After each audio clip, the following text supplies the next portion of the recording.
With me I've got Erin McKimm, the composer and sound designer of Cult Girls. Hey Erin. Hey, how you going? Yeah, good thanks. Thanks for coming in. No worries.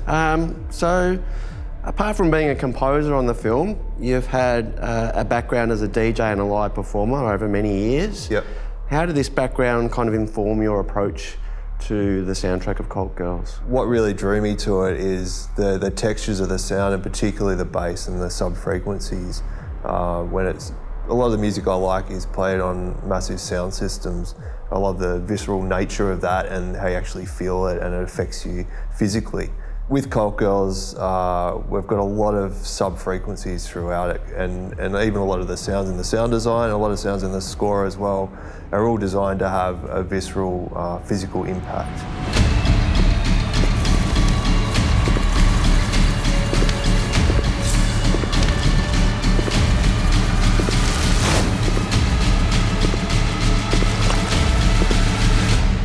I write a lot of dub music as well, so I love the kind of textures of analog effects and that kind of thing. So there's also a lot of use of running sounds through amps and running sounds through spring reverbs and tape delays and that kind of thing to give it a really organic kind of even and psychedelic kind of feel. We were very lucky to have two live Lithuanian choirs, if you like, in the film. Yep. One being the Lost Clog, who is a traditional Lithuanian folk group, and also Kūlgrinda, who are like a pagan folk group.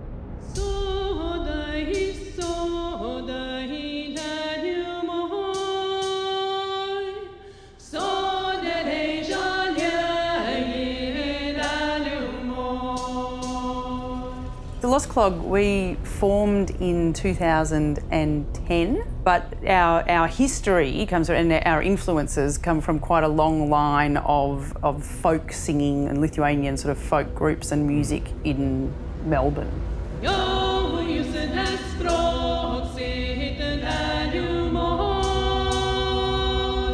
Lithuania was the last of the European countries to be Christianised, which was just over 600 years ago. They were quite recalcitrant and didn't want to become Christians. It was just for essentially a land deal. So the Lithuanians were a sort of a stronghold of paganism for a long time, and so they sort of I think have consistently sort of kept those things about nature within the culture.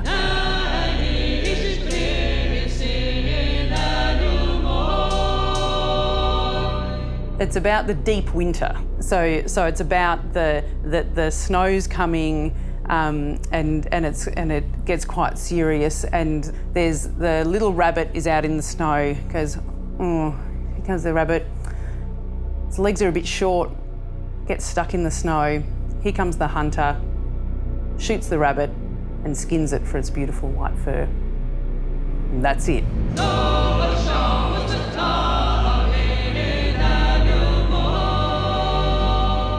For Cult Girls, we work with this artist named BriGITA, who is a Lithuanian singer, and she specialises in singing traditional and ancient Lithuanian songs. I sing these songs because they are very extremely beautiful to me, and I really feel the harmonies and the melody and the combination of sound really takes me to this connection with the land and the elements, the sun and the moon and the stars.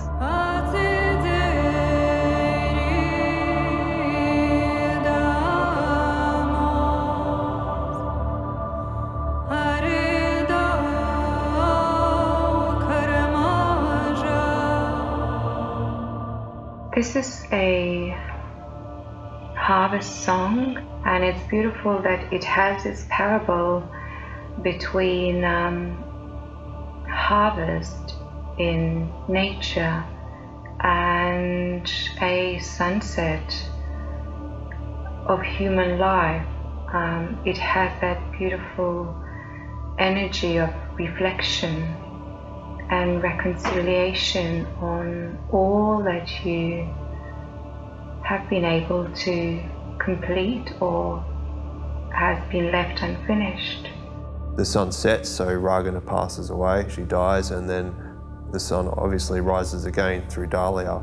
this song became the theme of the two characters, and it really kind of signifies that main kind of story arc and the change between the two characters and the connection between them. With this song, I actually took that and created a lot of textures and drones and sounds from that, which were weaved throughout the score and throughout the film to kind of tie everything together. And from that, we've got kind of beautiful ambiences and tones. We've also got very dissonant and dark elements as well. So it's really using modern sound manipulation and sound design techniques to take traditional sounds such as these songs and turn them into completely other things, but there is a relationship between them. In Lithuania, there's a traditional singing style called sutartinis. Sutartinis is a unique form of polyphonic music, mainly sung by women. It is sung by 2 women in parallel seconds or 3 women in a strict canon. I wrote a sutartini specifically for cult girls as kind of a thematic element we could use, particularly for the ritual scenes.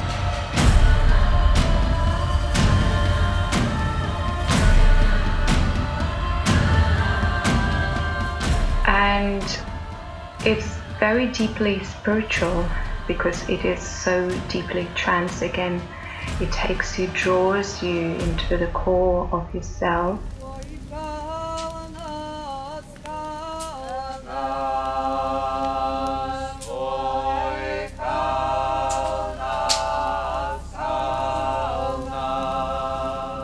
Kūlgrinda is like a seminal Lithuanian group of the sort of, I guess you'd call it the neo-pagan type of music. They've got some amazing songs. They're sort of a revolving group of people. They do festivals and they do sort of en masse stuff. They do little rituals.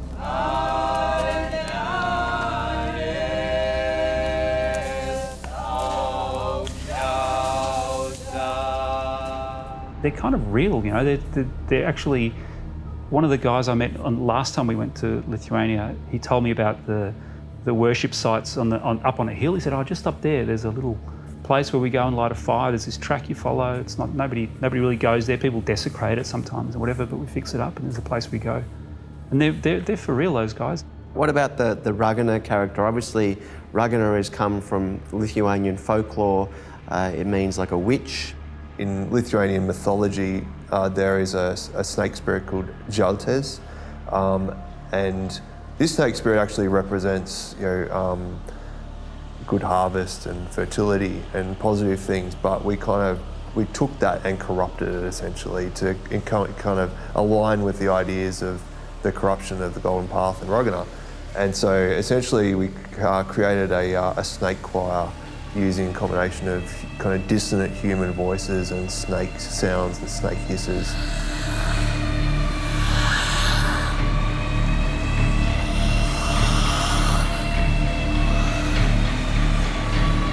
Ended up recording a Tibetan cankling, which traditionally is actually carved from a human thigh bone. And this is like a kind of a Tibetan trumpet, and also a conch shell, which is like a shell-based trumpet, and recorded a number of these and stretched them out, ran them through guitar amps and distorted them. And by stretching these right out, they ended up becoming like these really eerie sirens almost.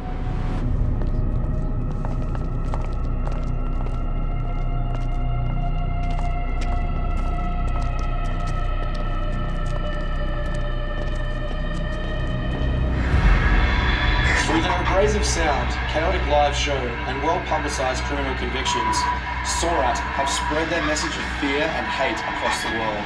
For me, from the start of being involved, I just wanted to make sure the black metal aspect was incorporated in the right way, because so many other films sort of try incorporate it, but they don't sort of do it right. When trying to find local music, local black metal bands, I went and thought about the bands whose members I knew, and the big one was Adamus Exul, because of Nick. I knew him from his previous project, Internal Harvest. Adamus Exul was a companion to Paradise Lost. So Paradise Lost is about Lucifer's getting exiled from heaven. Adamus Exul was Adam's exile out of the Garden of Eden. The meaning behind the band is sort of like just being an outcast basically focused on misanthropy and, you know, predictions of the apocalypse and stuff like that. I guess I've always been drawn to black metal because I found it was the most emotional style of metal. I really love emotion in music, so powerful, extreme emotion. I find performing it very cathartic, and the discordance comes just from, you almost disconnect from, you know, your day-to-day self, like you become something else, like your darker self, like your shadow self. In the film, there's a scene where the characters go to a gig. Like I remember being on set one day thinking like, which bands are touring like soon, like, you know?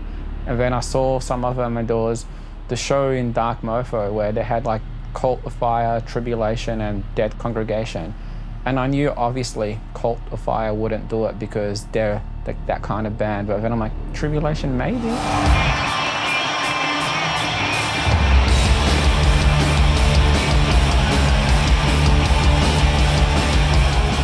And even meeting the band, all sort of really open and happy to do it as well. And it seems like they're sort of really into the kind of same atmospheric horror that the movie is all about. So I figured that was the best choice to get him.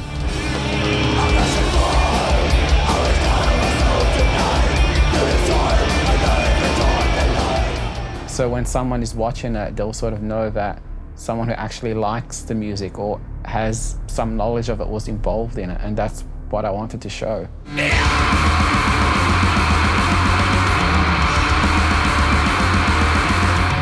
For Moloch, because he's kind of got this connection to the earth, he lives in this underground bunker in the middle of the woods.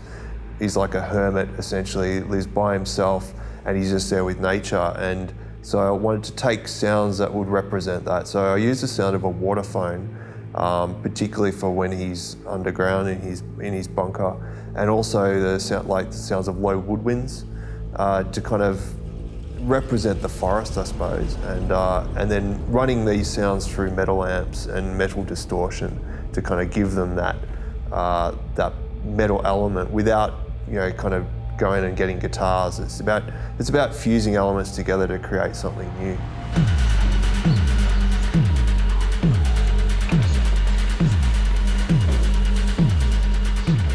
And I guess going full circle now, we're talking about the club tracks in the film. So yeah, well, that was a bit of fun. We kind of got to go back to our roots a bit on that, and really took a kind of techno, dub, bass music influence, but also with very, you know, industrial overtones. So it was using kind of techno rhythms, but slowing them down to half speed and just really having the sub bass really pulse through. But on top of that, obviously layering you know, Ragana drones and snake sounds, sidechain and all this kind of stuff.